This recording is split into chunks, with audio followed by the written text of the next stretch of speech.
Hello, welcome to the Grow Your Wealthy Mindset podcast, where it is all about helping amazing physicians just like you create a wealthy life free from burnout and with the financial security to practice medicine on your own terms. I'm your host, Dr. Elisa Chiang. Hello, and welcome back to the Grow Your Wealthy Mindset podcast.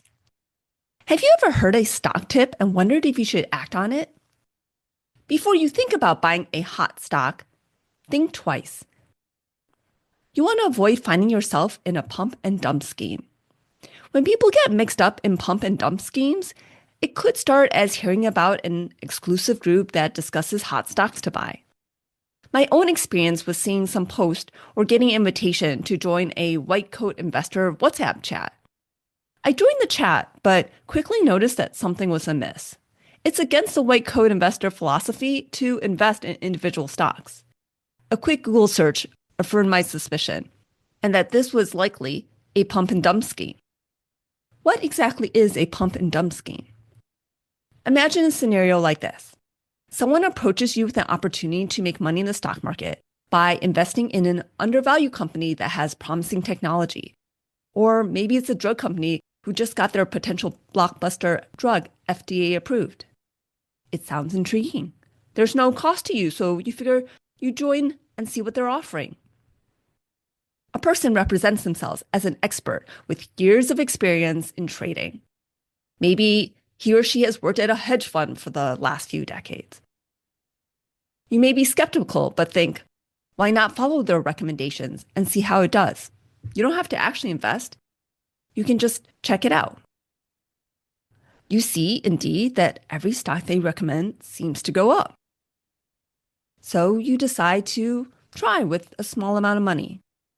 Maybe you start with $500, and then you see it grow to a few $1,000s. This is generally how it starts, with them giving you some wins to gain your trust.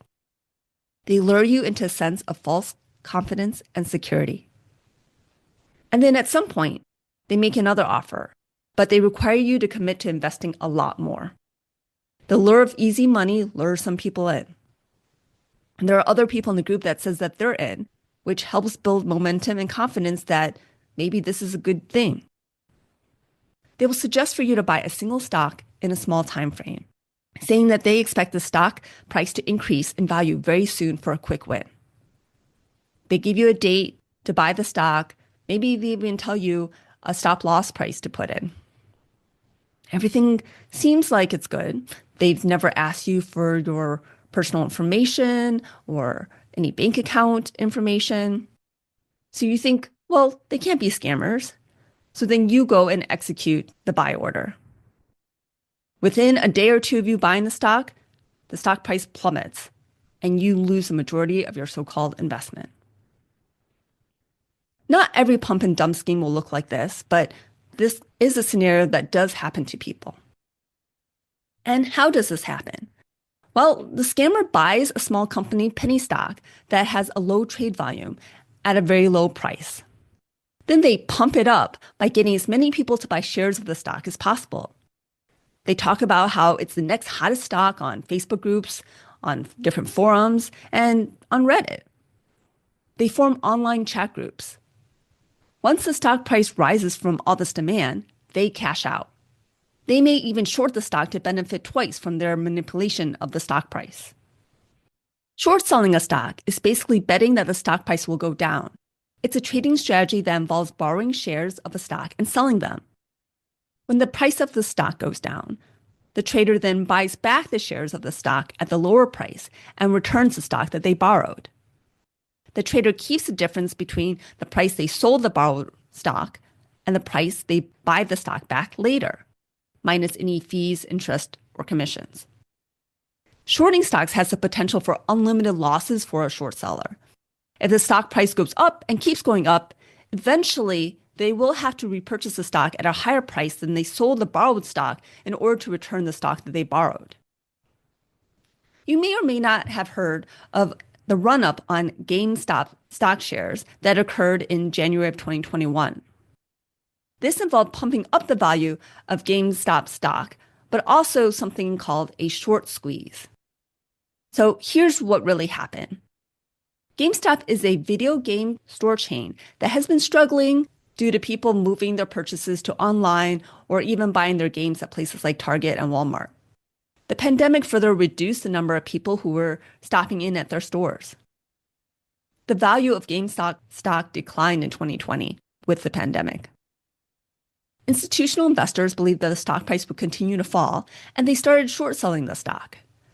According to a Wikipedia article referencing a Forbes article on January 22, 2021, approximately 140% of GameStop's public float had been sold short, which means that the shorted shares have been relent and shorted again.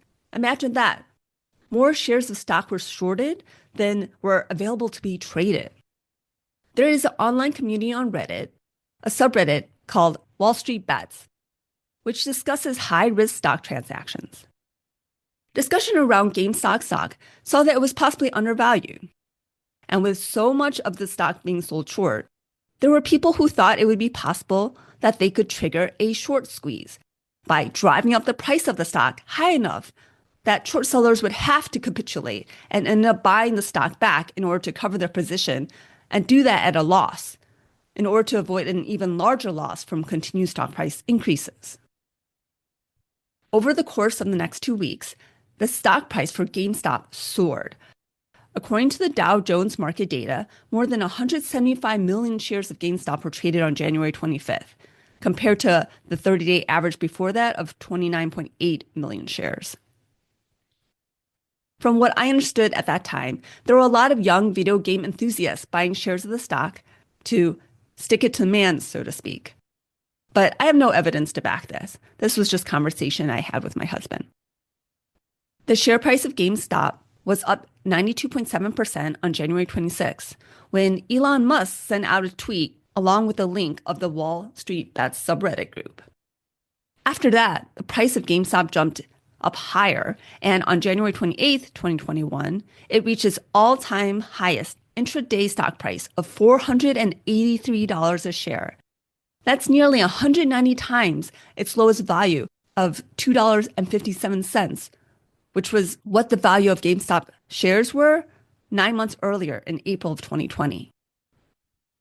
That same day, on January 28th, more than 1 million GameStop shares, then worth $359 million, were deemed failed to deliver. GameStop's total market cap reached $33.7 billion, which made it temporarily the highest valued company on the Russell 2000 index.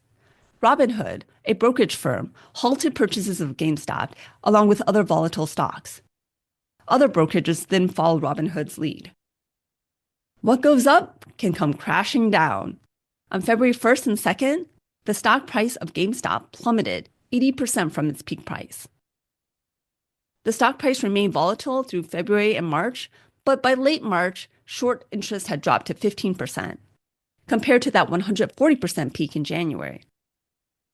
In the end, there were congressional hearings to discuss online trading platforms, class action suits were filed against Robinhood, the United States House Committee of Financial Services called for the Securities and Exchange Commission and the Financial Industry Regulatory Authority to craft new rules to address market risks regarding the events of January 2021. A lot of people and institutions lost a lot of money, though it's possible that some people made some money as well, or even a lot of money. GameStop stock prices continue to be somewhat volatile, and as of January 10, 2025, it's trading for around $32 a share, giving GameStop a market cap of $14.4 billion. Which shows that even a company considered a large cap stock can have its price manipulated. Pump and dump schemes are considered deliberate market manipulation, which is illegal under U.S. federal law. It's illegal in many other countries that have regulated markets as well. No one has currently been officially prosecuted for directly manipulating the GameStop stock price, as far as I can tell, though there are some lawsuits filed which were later withdrawn or didn't result in convictions. There may still be ongoing investigations. How do you avoid losing money in things like pump and dump schemes? Well, it may sound obvious, but don't invest in individual stocks and stick with low-cost index funds. If you have a small portion of your portfolio that you consider play money and want to do some stock picking for the fun of it, that's fine. You may even consider that part of your entertainment budget, as opposed to really your investing. After talking to my sister, I started purchasing shares of stocks of companies for my nephews for their birthday and Christmas gifts. The idea is for this to be part of their financial education and for them to have a little bit of fun. I asked them what stocks they want to own, and so far they've chosen McDonald's and Apple. Warren Buffett, considered one of the greatest investors alive, recommends people sticking to the S&P 500 index fund and not investing in individual stocks. Frankly, when he buys stocks, he's often buying such a large position into the company that he now has influence on how the company is run. And he's literally going in and making the operations and management of the company better. That's a totally different investing game. Remember, if something sounds too good to be true, it probably is. High returns tend to come with high risk. Don't rely on getting lucky. Make sure to vet every investment and understand what you're investing in before you invest. Whenever you try investing in something new, go slow. Invest a little upfront and see how it goes. This is what I did when my first financial advisor I ever worked with recommended universal life insurance. He sold it really hard. I asked a lot of questions. I thought I understood, but it still sounded complicated. I was a resident at that time, and so in retrospect, it was completely inappropriate to be buying universal life insurance. What ended up happening was I bought the smallest amount possible, a $10,000 policy with a monthly minimum payment that was less than $15 a month. Later on, I started reading The White Coat Investor and realized what I'd been sold, and I'm glad I went with the smallest amount possible. There are many doctors who've been sold large universal life insurance policies that end up really being a drag on their portfolio, not giving great investment returns, and being relatively high cost for what you're getting.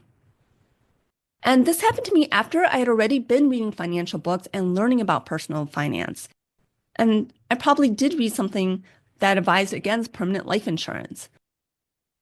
However, permanent life insurance, universal life insurance, they have all these different names, and it can get confusing. So just remember, when it comes to life insurance, stick with term life insurance. That's all you really need. If you ever feel pressure towards making an investment, recognize that pressured feeling and really say no. Not now. Maybe you have to learn something more, but don't invest in something because you feel pressured to do so. Unfortunately, physicians do get preyed upon. The public sees physicians as having a lot of money. And we also tend to have a lot of integrity and can forget the lack of integrity some other humans have. Even humans who seem really nice and seem really well-meaning, and I'm not saying that they're not, but it's just a different level of ethicalness that some people adhere to. We physicians are looked at as easy marks by some people, and that is something, unfortunately, that we have to guard against. If you don't want to spend a lot of time learning about alternative investments, then I really do recommend just sticking with low-cost index funds. I hope this episode helps you avoid losing money on buying individual stocks or getting into inappropriate investments for your situation. When I first got into investing, I did try out buying a few individual stocks, and I've held some of them now for decades. Some of them were eventually bought out by other companies. Bed Bath & Beyond went to zero, and others I still hold and have had great returns. That being said, I haven't made an individual stock purchase for my portfolio in over a decade.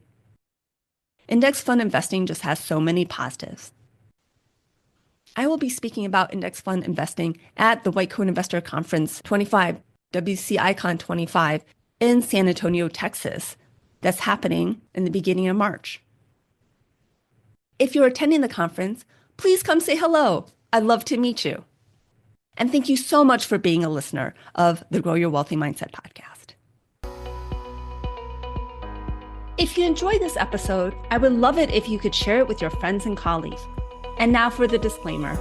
I am not a certified financial planner, accountant, or attorney, and nothing I say should be construed as professional investment, tax, or legal advice. This show is primarily for your education and entertainment. I am a physician, but I'm probably not your physician, So if you need any medical advice, please contact your own physician. Thank you.